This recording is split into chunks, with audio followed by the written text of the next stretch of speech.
Hello, this is Michael Berger with Broker Insights. Welcome back. Today is August 11th, and I have an article here dated August 1st from Realtor.com.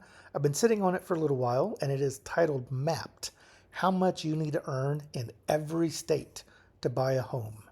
So it starts off talking about how even the summer housing market is gradually turning more buyer friendly. The typical American still does not earn enough to keep up with monthly mortgage payments without becoming house poor. Now, part of the reasons for this is as the market is cooling off after COVID, which was an absolute crazy time in the real estate market from coast to coast. The sellers are still believing in some ways that they can achieve a fantastic price point that their neighbor saw 18 months, 24 months ago. The market is cooling off because buyers are putting the brakes on moving forward. The economy is not where they want it to be. They're looking at the labor market. They're concerned about their positions. They're looking at things that affect them personally.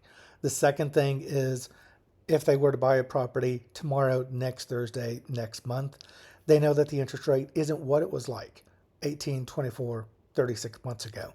They're hovering around the 7% interest rates. And a lot of that I think is absolutely normal for the market. They should be between 6 and 8%. And the buyers are stuck in the mindset that they want 2.5, 3.5, 4%. And at some point, they're going to have to come to terms that a healthy market is not 3% interest rates. A healthy market is 7.5%.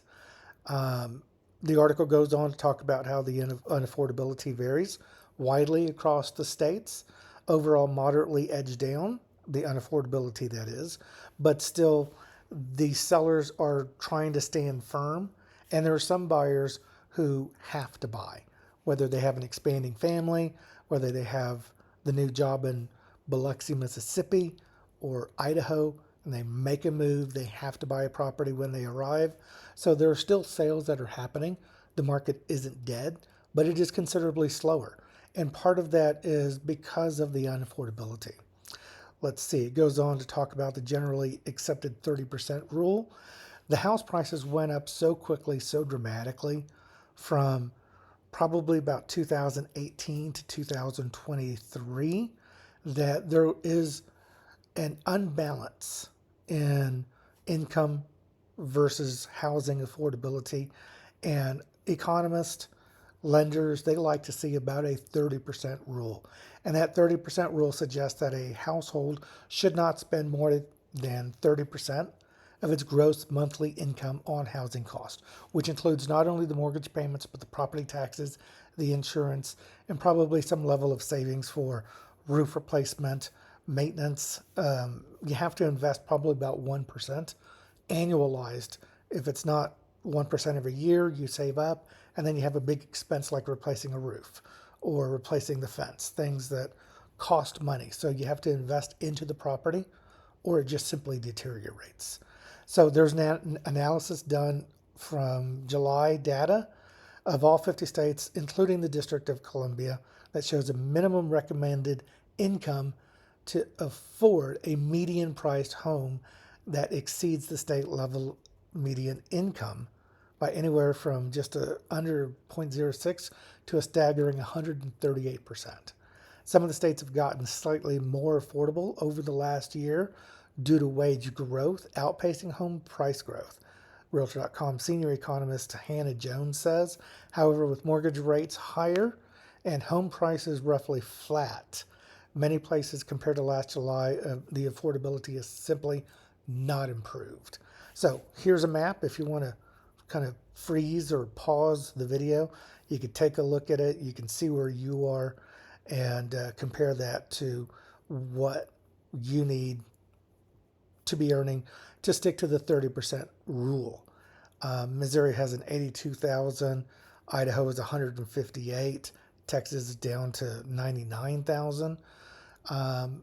When you have a 30% rule with today's interest rates and the cost of taxes varied by state to state, I know Texas is absolutely ridiculous with their property taxes.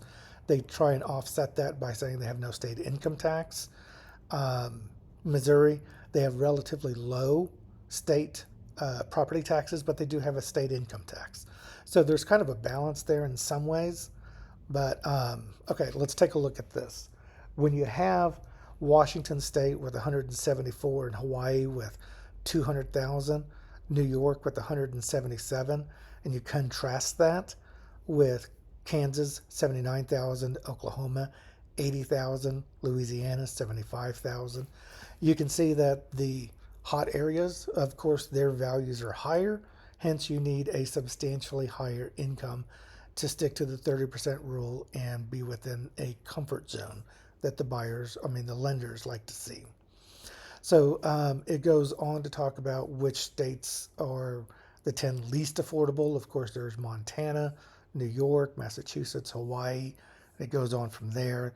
And then at the bottom of the article, it talks about the 10 most affordable states for home buyers: Iowa, Illinois, Kansas, Ohio, Indiana, the ones we've kind of talked about as earlier in the video.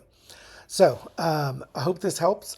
It's been fun looking at the affordability and the income requirements to have a 30% cost. But like the video, sorry about that. Like the video and go ahead and throw into the comments, what state are you watching this from?